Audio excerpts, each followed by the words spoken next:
Hello everyone, let's pick some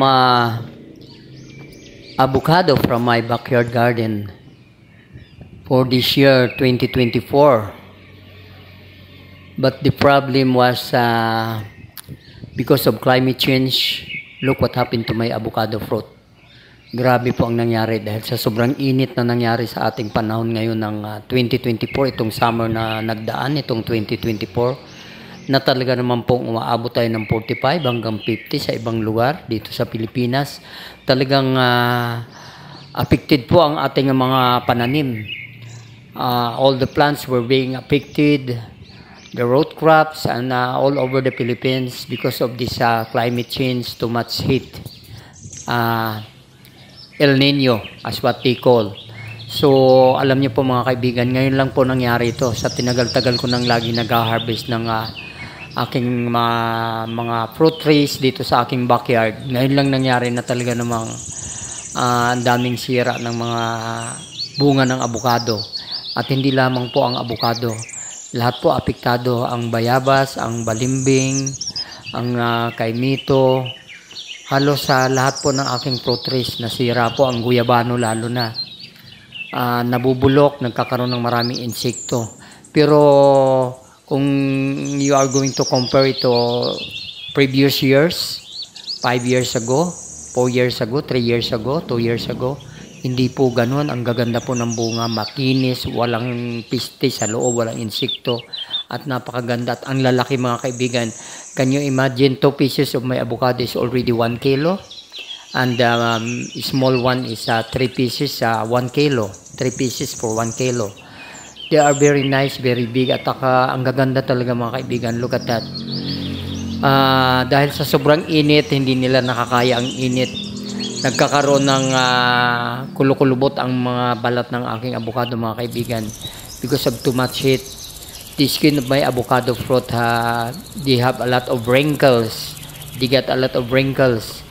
Nakakapanghinayang mga kaibigan. Kaya talagang kailangan talaga magtanim tayo ng magtanim at magbawas ng mga pollution at ng mga basura mga kaibigan. So ito na po, namimitas po tayo for this year 2024. Ito lang pong buwan ng June 2024. At pinipitas na po natin dahil nasusunog siya, nasisira, mas lalong nabubulok.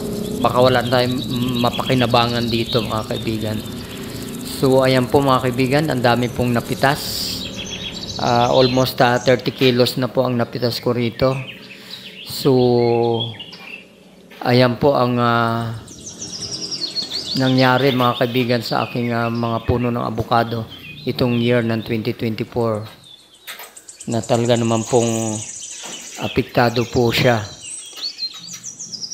So sa ating pagpapatuloy mga kaibigan, ayan po, patuloy tayong namimitas ng mga bunga ng aking avocado fruits at my backyard. As what I have said, talaga naman pong nakakapanghinayang po. Ang dami pong nasira, ang daming nabulok. Pag naihinog po siya, nagkakaroon ng side effect yung climate change. Nagkakaroon kasi siya ng mga insekto sa loob. At halos kakunti na lamang po ang napapakinabangan. So, sayang po mga kaibigan. Kaya ang ginagawa ko ngayon, tinitrim ko siya para magkaroon ng panibagong mga branches at saka panibagong bunga. So ayan po ang aking napitas ngayong araw na ito mga kaibigan. At papahinugin po natin. And then we are going to wait for almost a week. Halos isang linggo po siya bago mahinog. Kakaiba po ang mga nangyari dati po. 3 days lamang po, nahihinog na siya. So, ayan po mga kaibigan, ang nangyayari ngayon, ang tagal niya bago mahinog. Tingnan nyo nung mahinog after a couple of days. Ayan po ang nangyari, tingnan nyo po. Ang pangit po ng kanyang pagkahinog. Unlike before, yung mga previous year, hindi po ganyan. Talagang as in makinis po siya, tapos violet po siya. Saka ang ganda, tapos pag binuksan mo sa loob, napakaganda ng laman, napakalinis, walang ugat-ugat or walang mga insekto or anything, walang mga insect bites. So ayan po, tingnan nyo mga kaibigan, bulok, karamihan ay bulok. Magulang naman po siya dahil pag inaalog mo siya na gumagalaw na yung buto sa loob, ibig sabihin magulang na po yan. Pero yung iba okay naman. Pero mostly, almost 1/2 of every piece of avocado was rotten by insect bites. Ay grabe mga kaibigan ang nangyari. Talagang habang tumatagal, painit na painit po ang ating daigdig because of climate change. Ayan po, tingnan nyo, kakaunti na lamang po ang na-save. Mas marami yung nabulok kaysa yung na-save, yung mapakinabangan. Nakakapanghinayang mga kaibigan. As time goes by, the weather is becoming more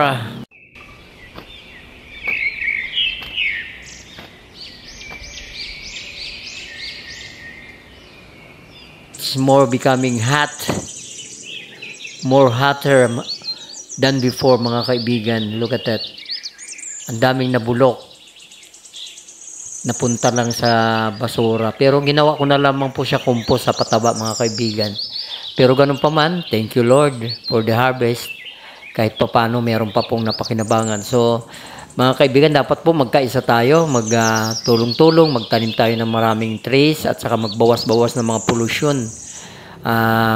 Sumama tayo sa mga ginagawa ng ating mga gobyerno na ayusin ang tungkol sa problema ng climate change all over the world, lalo na po sa basura at sa pollution. Magbawas-bawas po tayo. So ayan na po mga kaibigan, ihahanda na po natin.